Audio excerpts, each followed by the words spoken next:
vamos mudar completamente de assunto, que o assunto agora é bastante sério, bastante delicado e muito importante. A gente agora vai conversar com Karen Scavatini. Me desculpe se eu tiver pronunciado errado. Karen é CEO do Instituto Vita Aleri. Oi, Karen. Boa tarde. Tudo bem? Como vai você? Boa tarde, Nardelli. Tudo bem comigo? Boa tarde a todos os ouvintes. E com você, tá tudo bem? Tudo bem, graças a Deus. Karen, vamos falar um pouquinho sobre o Instituto Vita Aleri. A gente quer saber a que se dedica o Instituto, né? Eu vejo aqui que ele é um instituto de prevenção e pós-venção ao suicídio. Esse que é um assunto delicado de tratar, meio tabu, da imprensa a gente precisa de todo um cuidado quando vai falar sobre esse assunto. Então eu queria, por favor, que você nos explicasse um pouquinho sobre a atuação do Instituto Vita Aleri. E se eu estiver falando Aleri e for Aleri, me corrija sem problema. Vamos falar um pouquinho sobre prevenção e pós-venção ao suicídio. Primeiro, o que é pós-venção ao suicídio? Explique para a gente, por favor. Vamos lá, Nardelli. Pós-venção é todo tipo de atividade que é feita para alguém que perdeu outra pessoa para o suicídio. Então, as pessoas que estão em luto por suicídio, a gente faz o que chamamos então de pós-venção, que significa intervenção após. Entendi. E como é que o Instituto trabalha para a prevenção, para a pós-venção? Eu entrei no site aqui, é um site bastante informativo, bastante claro. Fala sobre o suicídio e sua prevenção, para quem está pensando no suicídio, o que fazer, se você está preocupado com alguém e quer ajudar, como você pode ser ajudado se você perdeu alguém para o suicídio. Fala um pouquinho sobre a criação do Instituto, Karen. Perfeito, Nardelli. Então, o Instituto vai fazer já 10 anos, o ano que vem a gente faz 10 anos de existência, e ele nasceu depois que eu fui fazer um mestrado na Suécia, na área de prevenção do suicídio. Eu sou psicóloga de formação.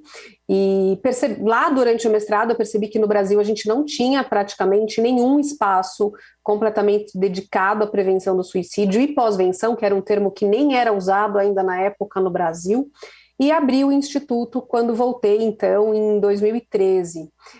E a gente trabalha com promoção de saúde mental, atendimento na autolesão também, que foi algo que cresceu muito nos últimos anos, prevenção e pós-venção do suicídio. E por que a gente vai desde a promoção de saúde mental? Porque quando a gente olha a prevenção do suicídio, ela tem várias etapas, né, e a gente precisa trabalhar em todas para conseguir aí atividades mais inclusivas e mais completas.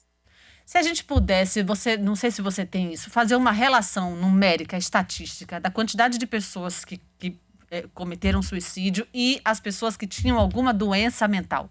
Qual é essa ligação? Na maioria dos casos, a pessoa tem uma doença mental, não tem uma relação específica. Como é que é essa relação, Karen? Nardelli, então, a gente entende o suicídio como multifatorial, ou seja, ele nunca acontece por uma causa única. E para cada pessoa, é como se a pecinha do quebra-cabeça fosse diferente.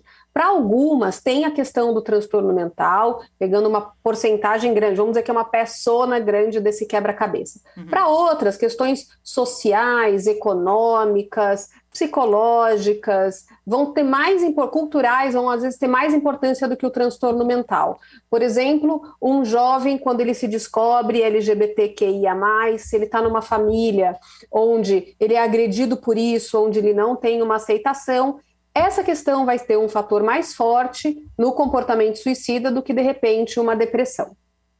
Entendi. Como é que o Instituto pode ajudar as pessoas que, porventura, nesse momento, estão passando por esta série de fatores, né? E que, de repente, estão aí imaginando que o suicídio é uma possibilidade, talvez uma saída. Como é que elas podem ser ajudadas ou orientadas ou, enfim, ter algum tipo de auxílio através do Instituto? Bom, no Instituto a gente tem muitos materiais informativos, então as pessoas podem tanto entrar lá você citou, né, algumas das páginas, a gente tem também muitas cartilhas que estão disponíveis todas gratuitamente, então tem toda a parte de informação que o Instituto oferece, e tem também os grupos de apoio para pessoas em luto por suicídio, que acontecem 4 vezes ao mês e são gratuitos, e temos os grupos de apoio para familiares de pessoas que estão com comportamento suicida. Então, é um familiar que está lidando com um adolescente ou um marido, alguém na família que está pensando em se matar ou que já teve uma tentativa. A gente tem também pelo Instituto um site, um outro site que é ligado ao Instituto, que chama mapasaudemental.com.br, onde a gente listou, mapeou todas as organizações do Brasil que fazem atendimento gratuito em saúde mental. Então, se você está precisando de ajuda, lá no site tem muita informação, e claro, tem a parte também de atendimentos, mas os atendimentos são particulares.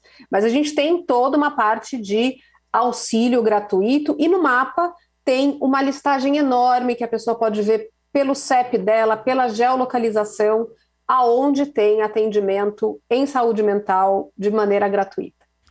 Karen, você que há pouco nos disse, né, é mestre em saúde pública na área de promoção de saúde mental e prevenção do suicídio por um instituto na Suécia, doutora em psicologia pela USP, idealizou e cofundou o instituto e outras credenciais que te gabaritam a falar sobre isso com propriedade. Normalmente essas pessoas, elas procuram ajuda, elas falam sobre esse interesse com seus próprios, com seus próximos, com seus familiares, ou como é que um familiar pode perceber que aquele comportamento já está próximo de uma tentativa da ideia suicida? Como é que quem está ao redor dessa pessoa pode fazer para ajudar se ela não menciona? E se normalmente essas pessoas falam sobre isso?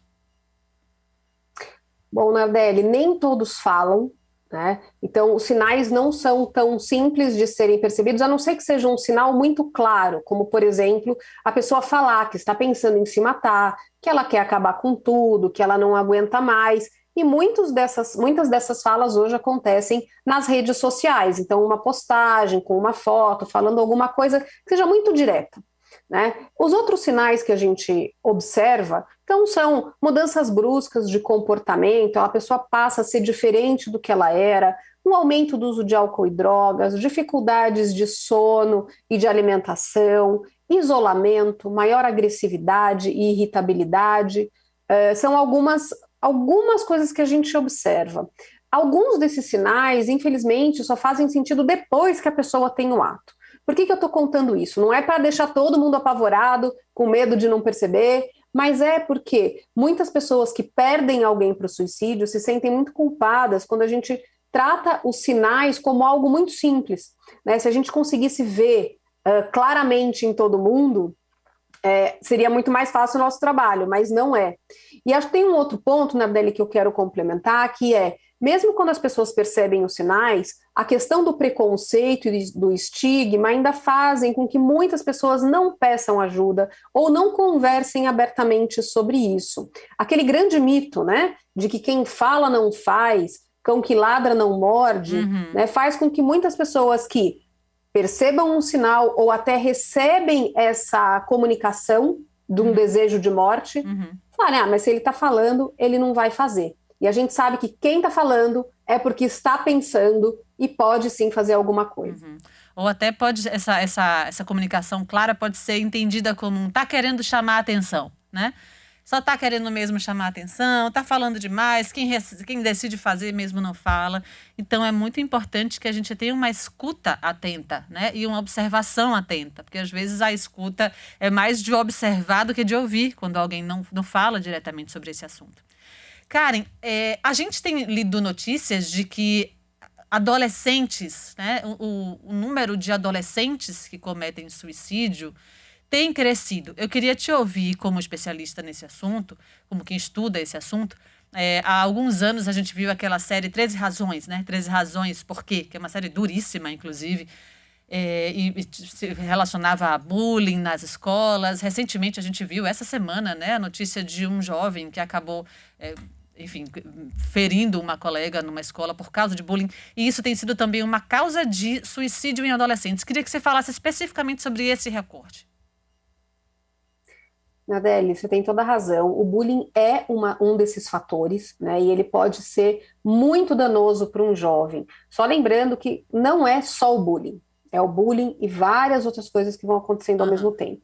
Mas um jovem que passa por muitas violências e ele às vezes a escola não faz nada, essa violência perdura por muito tempo. Hoje, com o cyberbullying, que era, né, o bullying ele ficava mais dentro dos muros da escola e o cyberbullying trouxe isso para um ambiente onde não tem hora e essa agressão pode acontecer muito, né, de uma forma muito maior. Então, só para deixar claro que bullying é uma agressão que acontece várias vezes, não é só uma vez, né? Então, precisa ter uma série de agressões acontecendo para que seja bullying. A gente tem visto nos últimos anos um aumento, sim, do número de casos entre jovens. Mas vale lembrar, né, Adele, que aqui no Brasil, nossas maiores taxas ainda são na população de 40 a 59 anos. Né? Mas quando a gente olha a curva de crescimento, a dos jovens tem sido acentuada. Eu estou falando de jovens de 15 a 19 anos. É claro que o bullying vai ser uma dessas questões, vulnerabilidades podem, né, também aumentar. O que eu chamo de vulnerabilidades? A presença de um transtorno mental, e às vezes ele também é difícil de perceber num jovem. Tem jovens que não falam nada do seu sofrimento, e a própria sociedade, né, onde a gente pega uma geração que está com maior dificuldade de tolerar a frustração, de conseguir comunicar essa dor e até entender a dor, e que acaba passando por muitas violências, seja de maneira online ou de maneira offline. Você estava falando aí, Karen, eu me lembrei de um filme infantil da Disney que assisti com minha filha esses dias, chama-se Run Bugado. É um dispositivo eletrônico, né? Tipo um brinquedo, né? E as crianças, cada uma, todas no mundo, tem o seu para fazer amigos. Como se elas fizessem amigos através daquele dispositivo.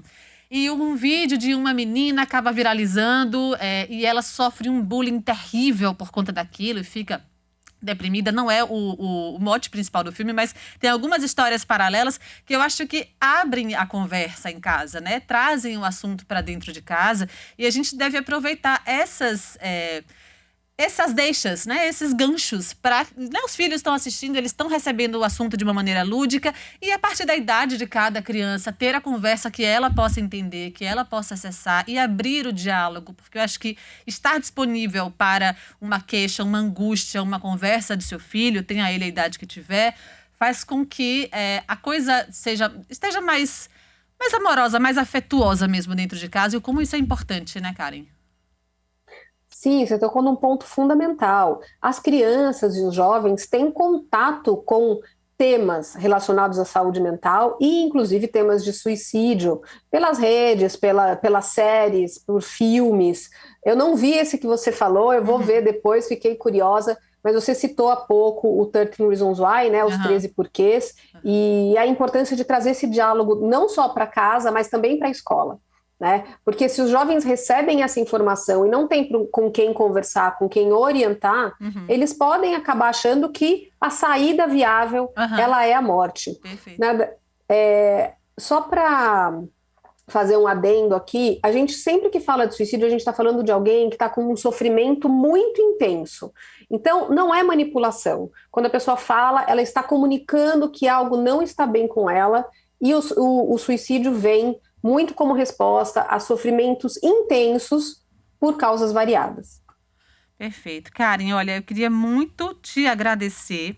É muito importante que a gente possa falar sobre esse assunto, né? Com alguém como você, por exemplo, que tem toda a propriedade para nos ajudar, para nos esclarecer, trazer essa porta aberta do Instituto Vita Aleri.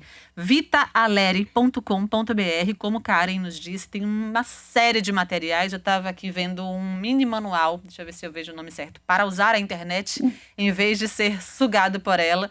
Porque é um ambiente que pode, sim, sugar nossas energias, vampirizar nossas energias e modificar a forma como a gente se vê. E isso é muito importante. Então, acessem lá o site, o portal do Instituto. Tem um monte de coisa interessante. Conversem com as pessoas. Estejamos todos atentos para poder ajudar aqueles que a gente ama. Karen, muito obrigada. Foi um prazer te conhecer, conversar um pouco com você. Até a próxima. Adele, muito obrigada pela oportunidade e até a próxima.